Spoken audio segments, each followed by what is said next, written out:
Hej, bratia a sestry, každú nedeľu prichádzame do kostola, aby sme sa posvetili a načerpali silu, lebo naša cesta do nášho spoločného cieľa je dlhá, náročná a je popredkávaná mnohými križovatkami a smerovníkmi.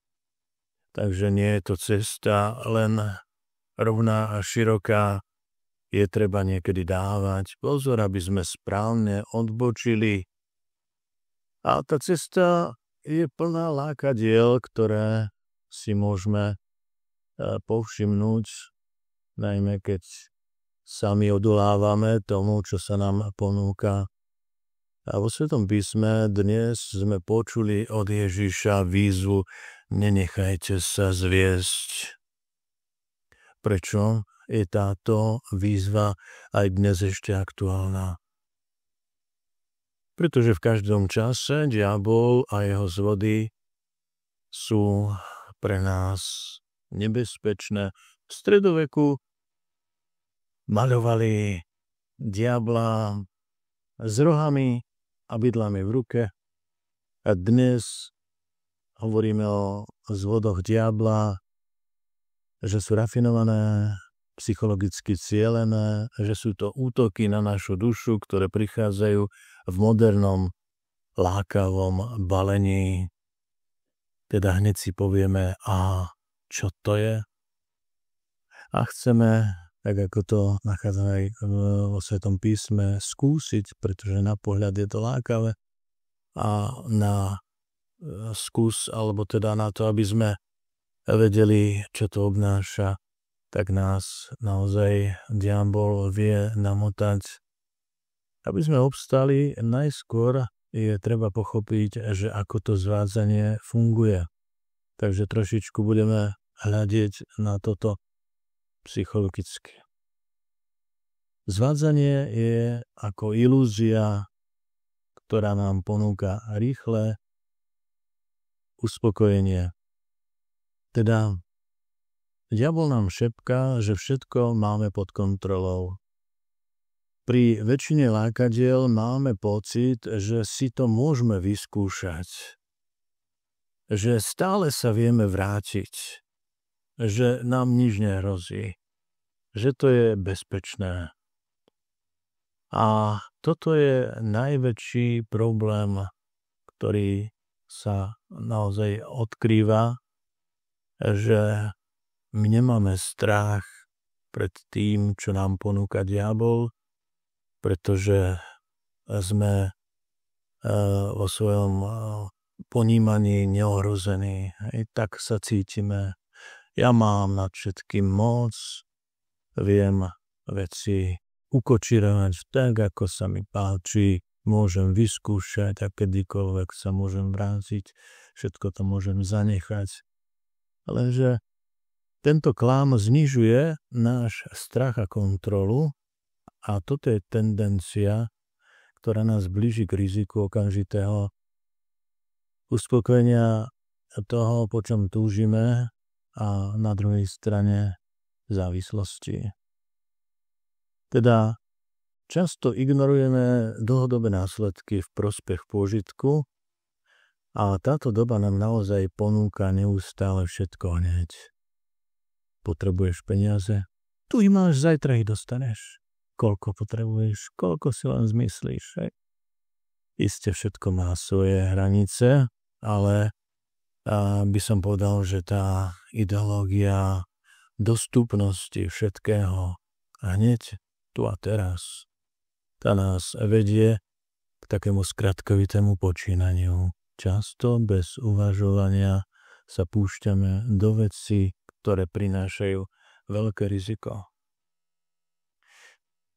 Keď sa rozhodujeme proti Bohu, alebo teda keď si povieme, však neskúsiš, nevieš, a ideme do čohokoľvek bez pocitu ohrozenia, tak toto je duchovné popretie Boha ako pána nášho života. Vtedy sa mu vysmievame a ako keby sme mu chceli povedať, že no ty si hovor svoje, ja si budem robiť svoje. My sa postavíme alebo posadíme na trón kde by mal sedieť on, náš Boh a Pán. A veríme, že sme silnejší ako hriech, že máme nad všetkým plnú kontrolu a že nič nás nemôže zlomiť. Svet nás navyše naučil, že na všetko máme nárok. Teda väčšina z ľudí pozná svoje práva. Už u malých detí to vidíte. A hneď sa vám odvolajú. Ja mám na to právo. Alebo vy nemáte právo, ak sa jedná o vynúcovanie autority a podobne. Svet nás navyše naučil, že keď vyskúšame to, čo je lákavé, tak potom môžeme o tom siahodlho rozprávať. Ľudia sú zvyknutí vychvaľovať sa aj tým, čo bolo kedysi hanbou. Skúsia a ďalej posúvajú akoby poď aj ty, tak ako Eva zobrala jablko. Nestačilo, že jej strpli zuby, povedala Adamovi, vyskúšaj aj ty. Tak toto je aj v dnešnej dobe. Nielen, že sa niektorí rúcia strmhlav, ale volajú aj ostatných, poď, stojí to za to, neváhaj. Treba si uvedomiť, že cesta k Bohu nie je šprint na krátku trať, ale maratón. A tak je veľmi dôležité, aby sme si uvedomili, že na úplne hodnotné alebo najhodnotnejšie veci sa čaká. Že k tým radostiam, ktoré dlho trvajú, sa človek dopracováva roky alebo nejaké dlhé obdobie. Že to, čo naozaj poteší dušu, nedostaneme za 5 minút. 3 hlavné pásce, ktoré sú pripravené na dušu veriacov katolíka. Ak vieme, ako zvádzanie funguje, teda aký je tu proces, môžeme si pripomenúť, že sú tu 3 najčastejšie lákadlá, ktoré ohrozujú človeka. Pretože diabol prichádza ako anjel svetla, tak jeho ponuky sa zdajú logické, múdre a moderné.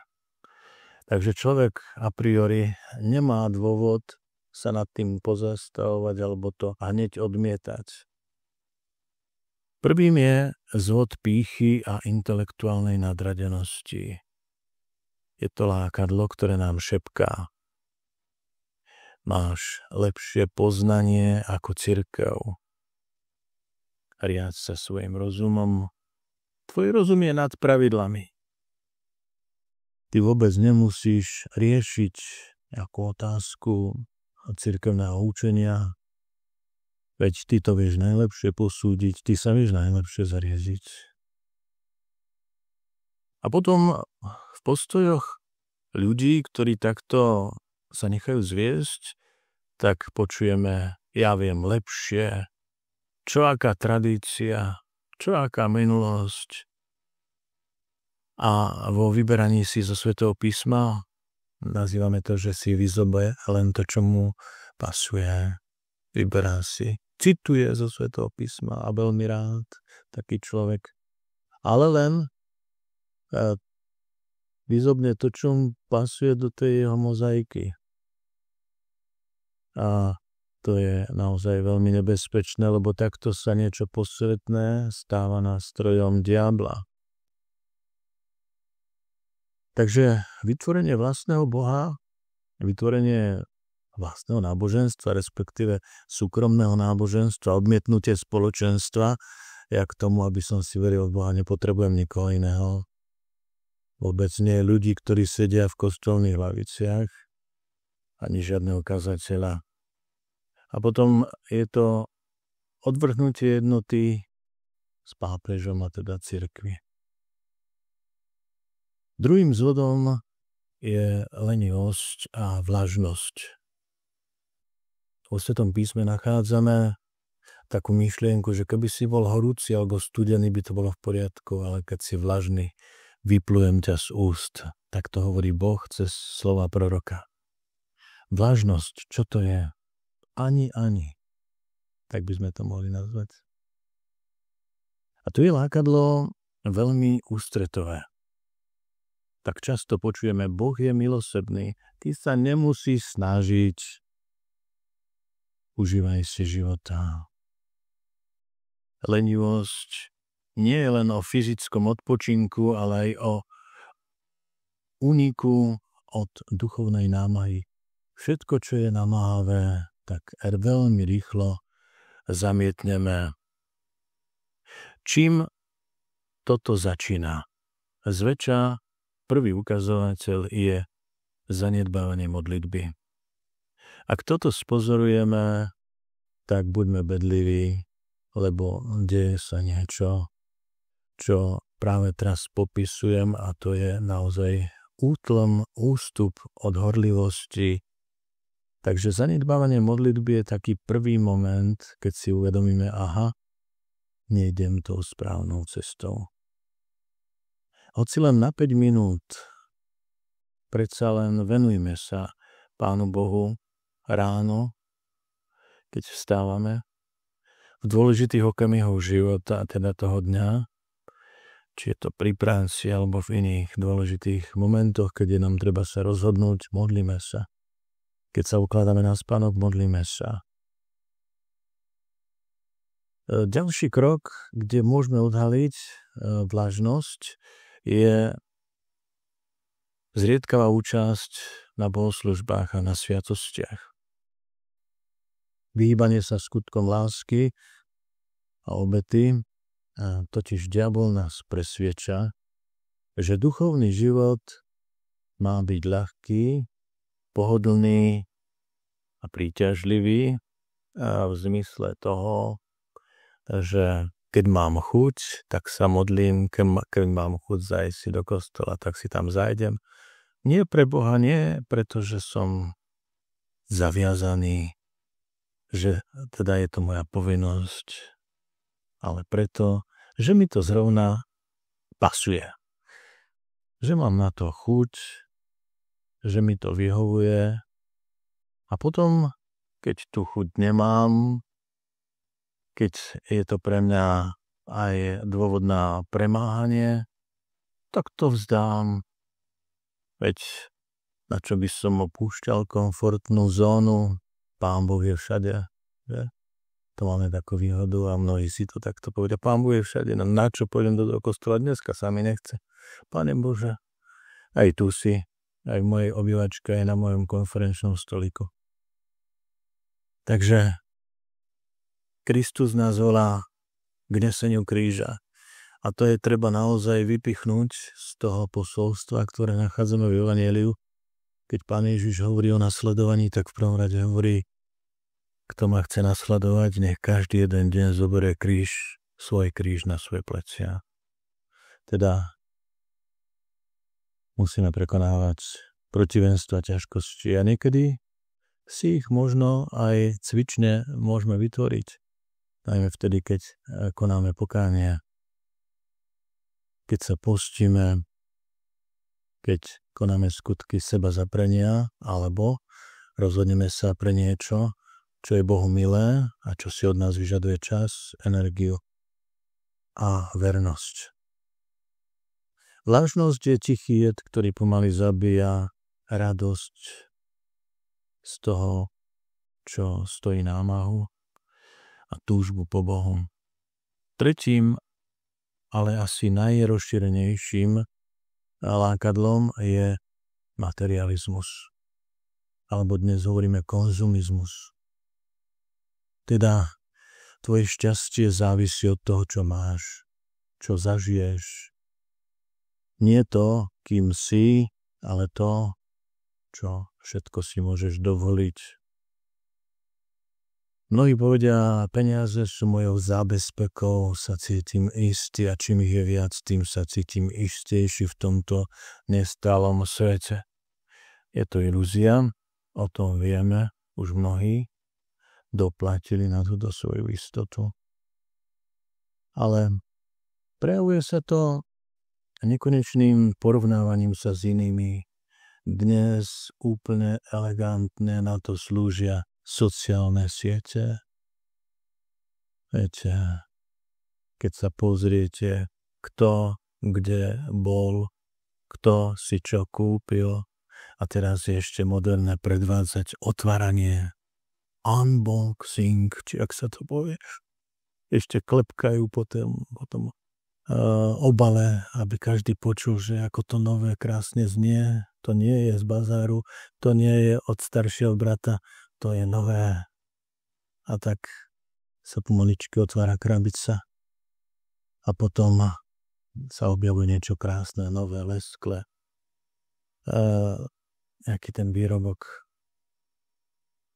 Takže diabol nás presvieča, že duchovný život má byť ľahký, pohodlný a že to, čo je viditeľné, materiálne, má často pre nás význam a miesto modly. Teda mnohí chcú mať veci také, ako má spolužiak, sused. Keď sa objaví nové auto a mám na to, tak predsa nebudem zaostávať. A tu je množstvo takých naozaj podnetov, kedy si človek začne uvedomovať, že aha, ja už nie som slobodný a nezabezpečujem alebo nezadovažujem si veci, pretože ich potrebujem, ale pretože sa chcem spoločensky dorovnať s niekým iným. Koľko zbytočných vecí máme. Keby sme naozaj poctivo začali prekladať z jedného miesta na druhé a povedali by sme si, naozaj to potrebujem.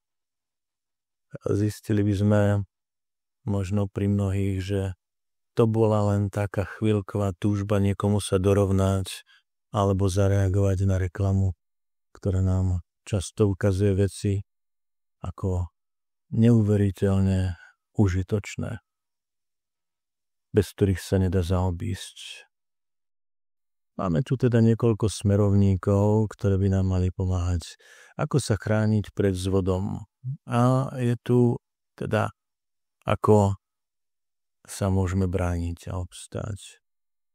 Tak sú tu dva fronty, jeden je duchovný a jeden je psychologický. Z toho pohľadu duchovného, upevnenie vnútorného života, tak tam potrebujeme pravidelný a poctivý rozhovor s Bohom, nie len odriekanie naučených modlitieb. Teda modlitba má byť zrkadlom nášho života. Potrebujeme sviatosti. Pravidelná svätá spoveď ničí psychologickú naviazanosť, páscu hriechu, navracia nám slobodu. Eucharistia, teda pravidelné pristupovanie ku svätému príjmaniu je najsilnejší obranný štít. Potom je treba ostražitosť a sebareflexiu. Potrebujeme spýtovanie svedomia každý večer. A to by som chcel odporúčať. Ak už máte nejaký modlitbový štýl pred spaním, skúste ho tento týždeň nahradiť poctivým spýtovaním svedomia. Ale nie takým, že idem si nahromadiť množstvo vecí, ktoré ma pred spaním znepokoja. Viete, že budem si teraz akoby naháňať vodu na mlynské koleso, ktoré ma bude potom mlieť celú noc. A svätý Ignác z Loyoli hovorí, že spýtovanie svedomia to je poctivá práca so svojimi plánmi a s realitou. Porovnávam to, kam sa chcem dostať, po čom túžim a čo je v zhode s Božím plánom. A potom si to tak porovnávam večer, robím bilanciu za deň a rozmýšľam nad tým, čo by pomohlo na ten druhý deň, ak mi ho Pán Boh dá. Že čo by pomohlo, aby ten môj život sa uberal už od rána iným smerom, alebo aby sme v tých dôležitých momentoch obstali lepšie. Treba mať duchovného vodcu alebo stáleho spovedníka, to odporúčam. Rovnako kľúčové je, aby sme neodchádzali zo svätej spovede len s pocitom, že sme zložili, alebo teda vysypali ten škaredý smradlavý náklad, myslím tým hriech, lebo niektorí si povedia, už sa dobre cítim, lebo už som to všetko povedal, už som sa z toho vyspodal, Pán Boh mi to odpustil, ale čo sľubujeme, to je predsavzatie, že sa chceme polepšiť, sa chceme hriechu chrániť, že sa chceme rozvíjať tak, ako nám Pán Boh ukazuje teda, keď vidíme príklad Ježiša. Takže toto sú veci, ktoré som chcel pripomenúť ako smerovníky duchovného a aj možno psychologického života. Teda nenechajme sa zviesť, toto je výzva Pána Ježiša, ale nie k strachu, ale k slobode. Teda mali by sme sa naozaj cítiť pozvaní, že chceme ničiť tie púta, okovy, ktoré si často vytvoríme svojimi závislosťami, nesprávnym spôsobom života. A tieto kotvy, tieto okovy nás naozaj pútajú k tým pozemským hodnotám a potom často zabudáme na Pána Boha.